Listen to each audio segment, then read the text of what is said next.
If you don't know what Kensington Avenue is in Philadelphia, it will change your soul if you see it. You've got slumped over human beings that are basically skin and bones. You can just smell flesh. This fentanyl stuff, this heroin, this opiate drug, it is the silent killer. This tranq stuff. This stuff eats away at your flesh. The zombie drug, right? Kensington, PA is called Zombie Land. Thousands of people kill over like zombies addicted to a drug that's meant for animals. Every day is a new opportunity to relapse. It's also a new opportunity to stay clean. I made the stupid ass decision to go get high. There are so many moments like this with me, like time just stopped. Michael, you have the chance. Like, Mike, let's go do it. let's start a movement right now.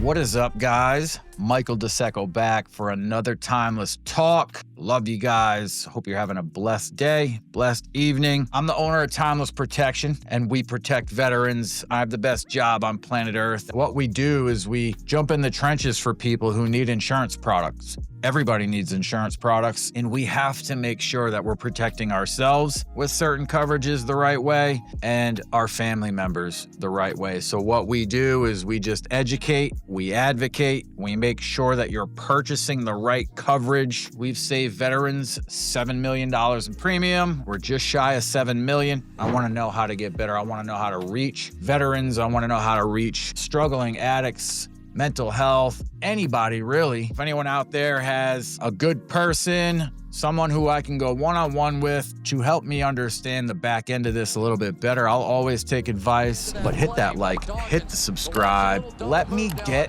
Ryan Dawkins hitting Algie Crumpler, Atlanta Falcons versus the Philadelphia Eagles. Just a great shot.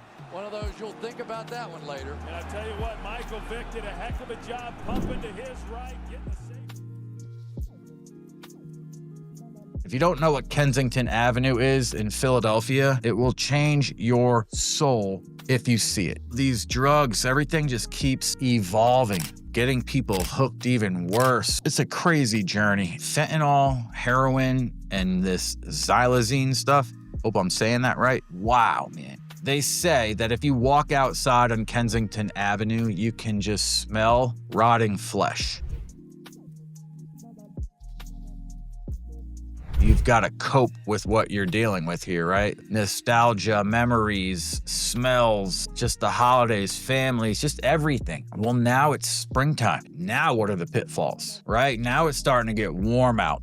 Now it's like, ooh, hey, windows down, music up a little bit, people going to the gym, making themselves feel better, look better. Now it's barbecue time. You know, there are a whole new set of pitfalls. And let's face it, if you're in recovery, every day is a journey, and every day is a new opportunity to relapse. It's also a new opportunity to stay clean, right? I don't even count my clean time.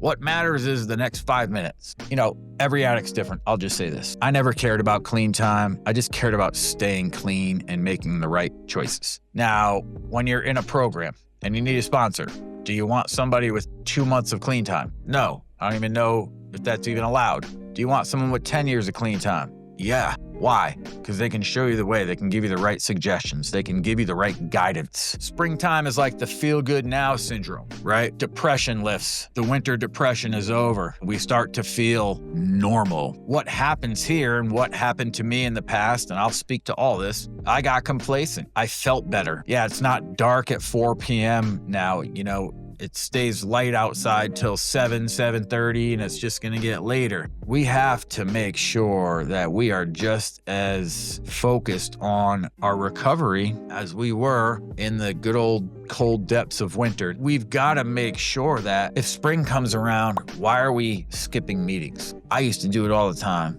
And what's crazy, when you're going to meetings, the wintertime, the rooms are so much more full, because it's cold outside. How we as addicts work, there's a chance for new jobs, right? Like I got a job at a golf course going into spring one time, and I thought it was gonna be the job that saved me. And I ended up getting high as a kite every day. I got a job one time at a nursery. I was so far away from everything. When you're broke, you don't have gas money, and you barely have a car. Sometimes the universe just has you choked out. You gotta hang on, man. You gotta barely breathe. You gotta gasp for air. Years go by sometimes, guys, before it snaps. And before you realize, hey, I got more to live for than not feeling dope sick. Getting complacent, not going to the same amount of meetings. When you start skipping one meeting, you'll see that it's gonna be 2. And when it's 2, it's 3. Before you know it, you're not going to any, you're getting high.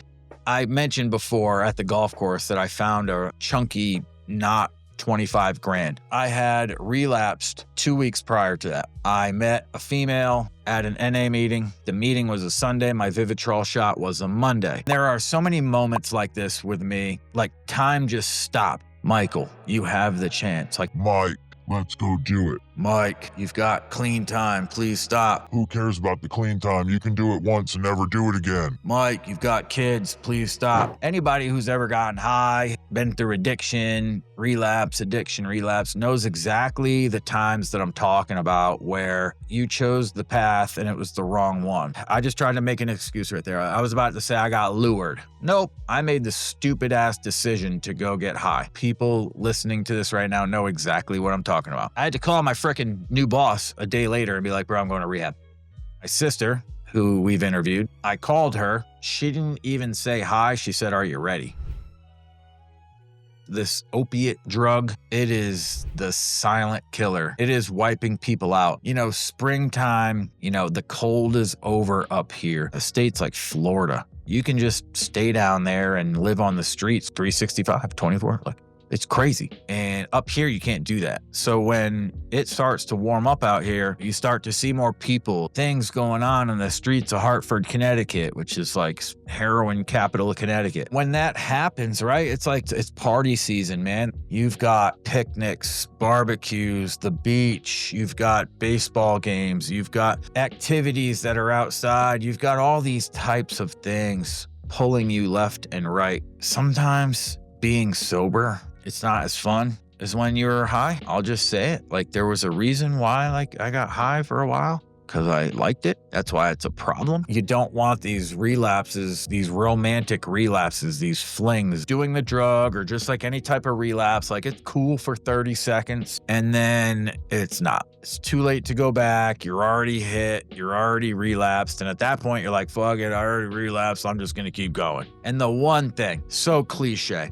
the one thing an addict cannot tell themselves is, I'll just do it once. Bro, I told myself just once hundreds of times. And I just got a text from my ex-dealer a little ways back. And I just sorry, should they be blocked? Should everybody be blocked on my phone? Yeah, but at the end of the day, at the same time, there's so many platforms, there's so many numbers, people get new phones, it's going to happen. We're going to run into things that we're going to have to grow up, be an adult, and not get high. We just want to make sure that those that are actually really trying, that are putting recovery under their belt, trying to get their kids back, trying to get a job, saving up for a car, maybe looking at a new apartment, which is difficult right now. When it comes to recovery, your days have to be perfect. Because if your day is not perfect with school, you fail a test, cool. You get to go back to school the next day. You're not in trouble. You can do extra work or extra credit, whatever. If you F up in your recovery, you could go to jail. I mean, it just depends on your circumstance.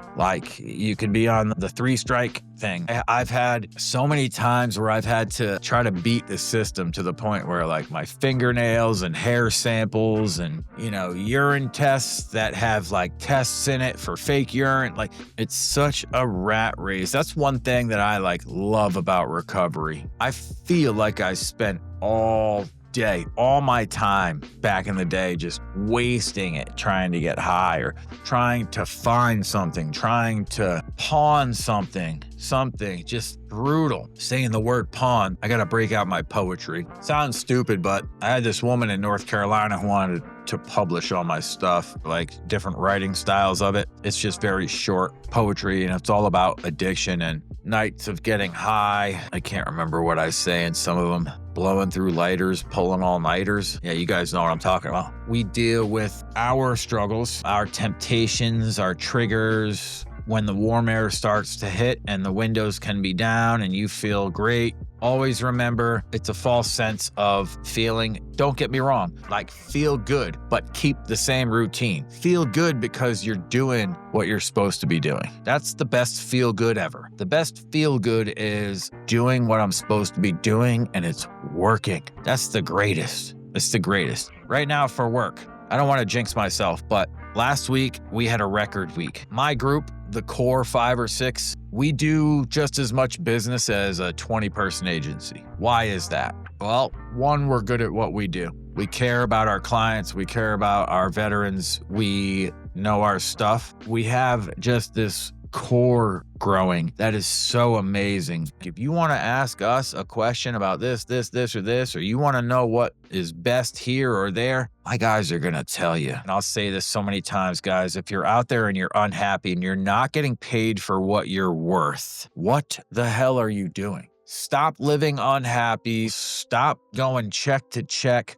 Get paid for what your skill set is worth. You've got slumped over human beings that are basically skin and bones. And Kensington, PA is an open air drug market. The cops are not just going to start picking off every last person doing a tiny little drug deal or doing a small amount of drugs. That's not what they care about. They used to, but now it's so much greater than even 10 years ago, even 5 years ago. Kensington, PA is called Zombie Land. Heroin, fentanyl. You see this right here? Fentanyl. These guys that you're seeing in these videos, they're mothers, fathers, they're veterans, they're police officers. You guys see that video the other day of the police officer that confiscated fentanyl from somebody and then was found OD'd in the bathroom with the pipe in his hand? I don't know if we're grasping how serious this is, because someone sitting back watching that video who's never dealt with this before, how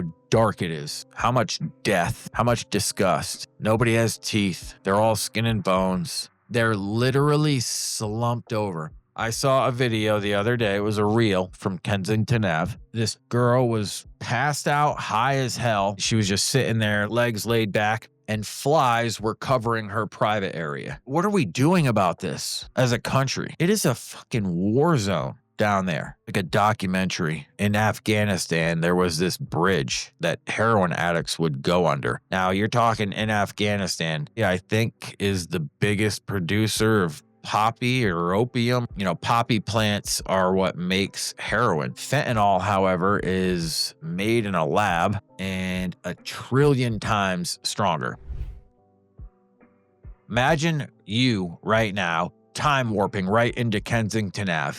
People die there every day. You literally have to watch where you step because there are needles everywhere. I'm talking, if you just look down, look for orange, because orange is the color of the cap that are used. Most of the time they've been trying to clean this up, but when you see like EMTs, first responders in these areas, and it's just someone's on the ground and they're dead, and it's like just another 5 minutes for those guys. That used to scare the hell out of people. If someone dropped dead on the side of the road from an overdose or something, it was like a story. It ain't no story now. There's just people on Kensington Ave falling out left and right. Here's the crazy thing now is that there's this drug, I think it's called tranq, and it eats at your skin and your flesh. If you don't have a weak stomach, go look it up, because people use it and they literally just deteriorate. Or someone says that if you walk outside in Kensington, PA, you can just smell flesh. What's going to happen when you start to get it? Like, your leg's going to get all jammed up and you can't fix it. So if you're like, screw it, my leg's already like that, I'm just going to keep going.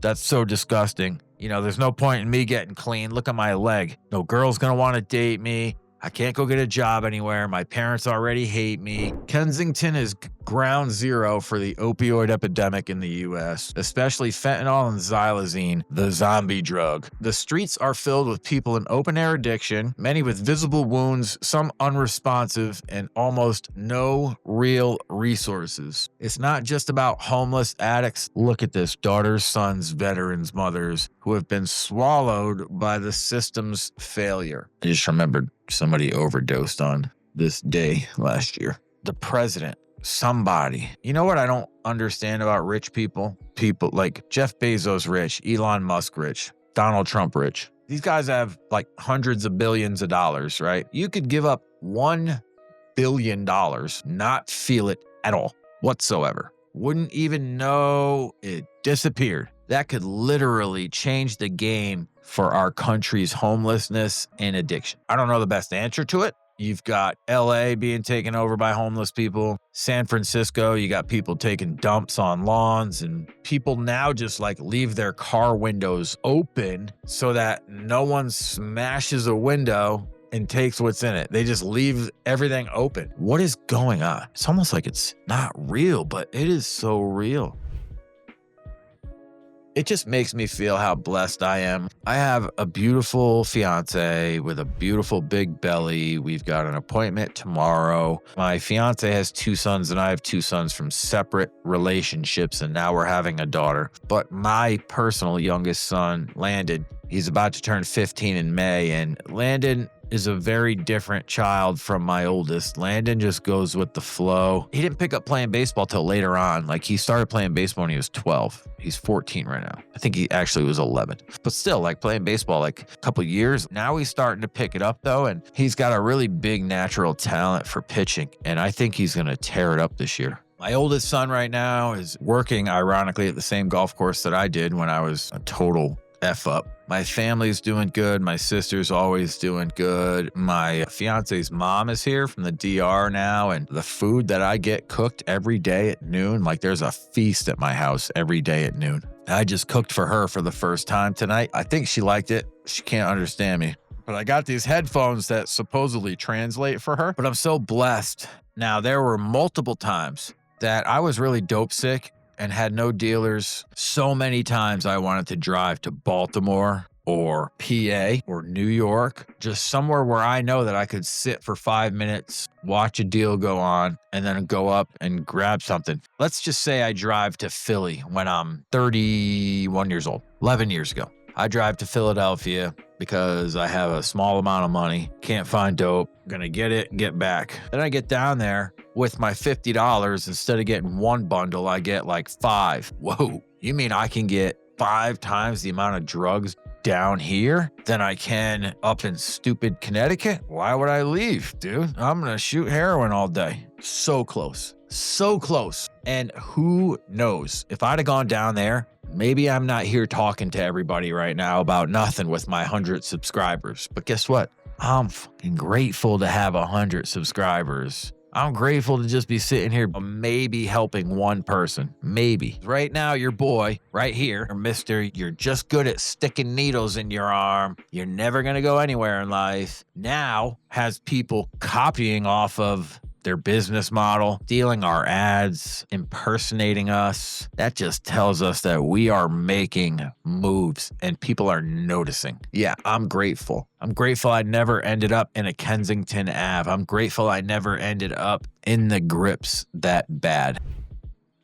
There's always been talks of these like facilities where you can go like do drugs safely. Rehabs, clinics, like a methadone clinic, NA meetings, AA meetings. These are all places that drug addicts congregate. If you put them all together, it would seem like you'd have a higher shot at relapsing, because every time I'd go to rehab, I'd come out a smarter addict. Be like, oh, you could try this with that, and you could spin this way, and you could light this that way. And why the hell do we talk about this stuff in rehab? Because there's nothing else to talk about. That's why. Guys, Kensington and this tranq stuff, the zombie drug, right? Narcan does not reverse it. Dealers mix it with fentanyl to make it hit harder and last longer. Causes severe sedation. People appear frozen or hunched over. Often users have open wounds, sometimes down to the bone, caused by tissues dying from poor circulation even when they didn't inject. Repeated use without feeling pain. Many develop infections and amputations. Even though it's not an opioid, people get hooked fast.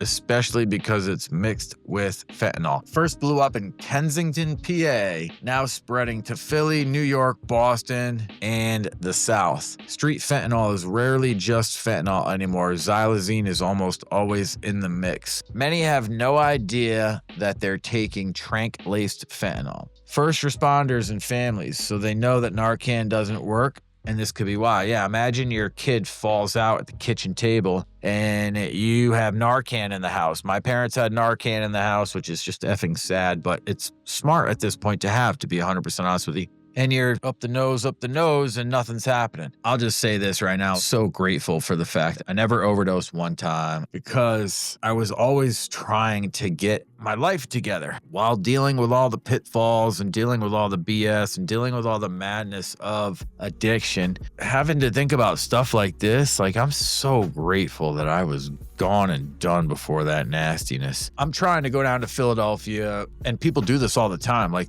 so much help goes down there. The only good thing about Kensington Avenue is that help can locate a ton of addicts at the same time because they're all down there. Like there's a clean needle van usually, or like a needle exchange where you can take all your dirty needles and you can go exchange them for new needles, which one just says we have a huge problem. When you have a van showing up that's just got a boatload of needles in it, like, hey, here's my dirty ass needles, give me some clean ones.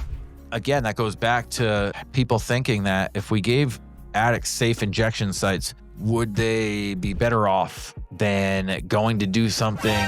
Whoa, shit, get the fuck out of me. What's up? I'm filming. I'm just talking about fentanyl. I'm talking about tranq. You ever gonna do tranq? I will beat the living out of you. There's random times where I literally sit here and think to myself, I was so late in the game doing this. So like people saw me with your brother doing really well, mid-20s. Like no one thought that that was going to happen, right? So you guys saw all the hell. I don't know what I would do if you guys were caught up in that.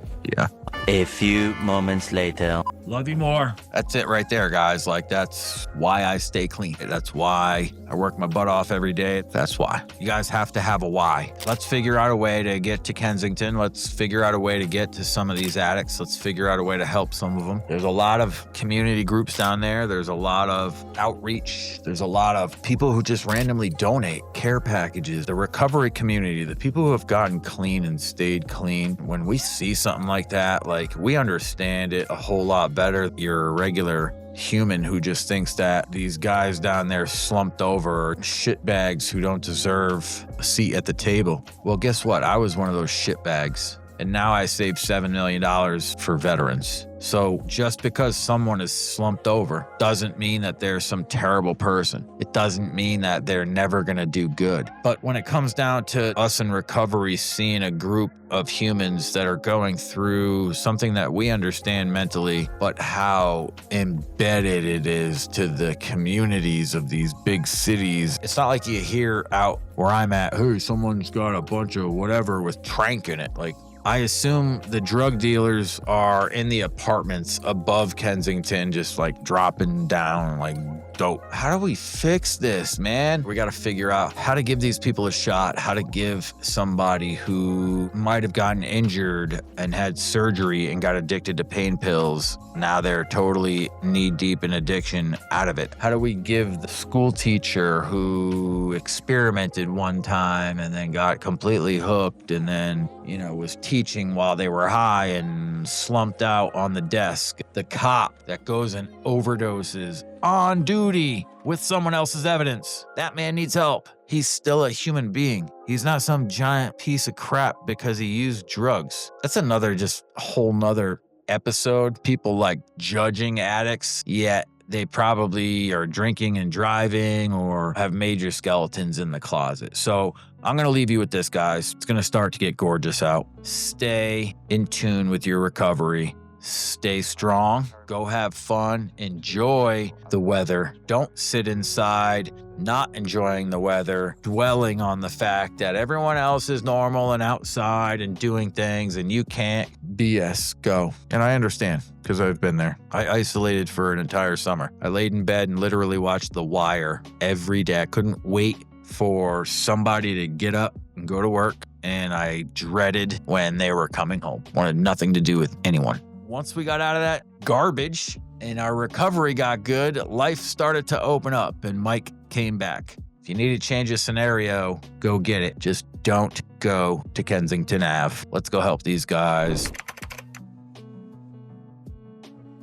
Record week for Team Timeless. Shout out to Nina. Shout out to Jay. Shout out to Dave. Shout out to Richie. Shout out to Melissa, my cousin. First Policy. Shout out to your leader for hitting week 1 of March off the charts. Shout out to my whole entire team. Zach, everybody. We are the premier group to talk to folks about life insurance. The check that goes to your family after you die. So don't be cocky or egotistical when you take out the plan because you don't want to talk to an insurance person. Go talk to an insurance person, a good, reputable insurance person to protect your family properly. But shout out to my team, guys. Super blessed. Very grateful to have you guys on my team. Don't go to Kensington Ave. Nobody. Let's go help everybody. Let's start a movement right now. Right now. Fentanyl. Let's get rid of this shit. See you guys.